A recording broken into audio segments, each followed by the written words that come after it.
Welcome to this video and audio news release from Recognition PR. Print outlets, other media platforms, broadcasters can use this content copyright free, provided it is set in appropriate context.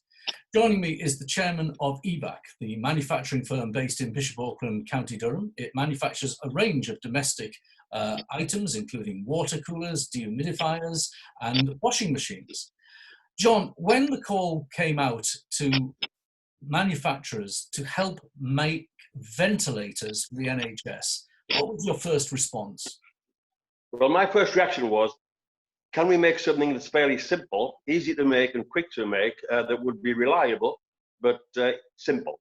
And think about the whole thing again, because when I look at the specification for the NHS, it's very lengthy and involves lots of things.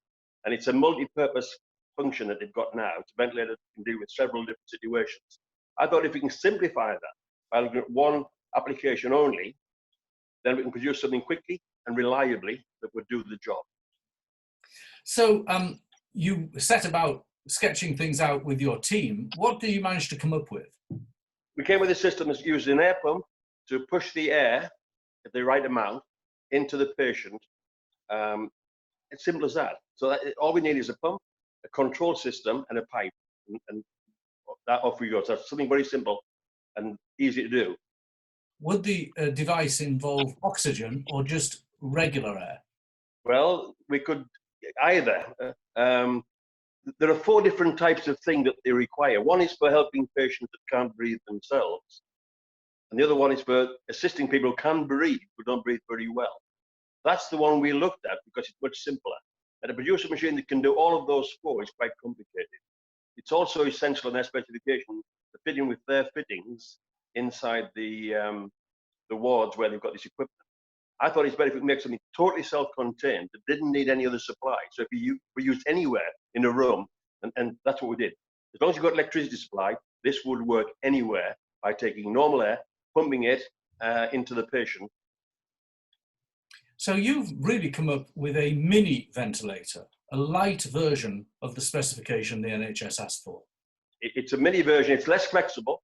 And it didn't meet their specification, and they were quite strict on this. So we actually paused the project a couple of weeks ago to see if things would change. Now there seems to be more demand for ventilators, although there seems to be something now made where Dyson talked about making something which will meet full specification, I assume. So we still got this as a backup, which will be quite simple, easy to produce, and very simple to use. Do you think there could be a need for something like this, maybe to alleviate intermediate patients, not the high dependence ones? We could actually deal with either. The easiest one to deal with is people who are breathing now, just to help them get more air into their lungs so they can actually perform better. The body can respond better if it's got more air and got more strength then to deal with the virus. So if we use this early with the patients, maybe they don't need to go to the full ventilator where they'll look to collapse completely. Of course, you're not suggesting that this will be an alternative to the full ventilator, and I understand you're pleased that Dyson has come forward and been given this contract. Oh, very pleased. But no, but this would be for these patients that we're dealing with. It's perfect. It's simple. It just isn't flexible. It couldn't deal with different patients. But we don't need to do that in this case here. This is an emergency where we've got specific patients with problems that this will deal with 100% acceptably. If you were able to produce this, well, when will you be able to? And what would be the costing that you'd give to the NHS? Sorting out the controls is going to take a bit of time, and that will affect the cost a lot. If the controls are simple and we can use existing technology, then the cost will be very low, less than £100, because it's just using things that we use now, and it's a very simple system. If we've got to have a sophisticated control system to save time, like a PLC, that might increase the cost significantly. So that it depends on that actually. The basic, this is simply a pump, a pipe connecting to the patient, and a mask, and a controller that switches off the pump off and on, push air in, and allow the air to exhale.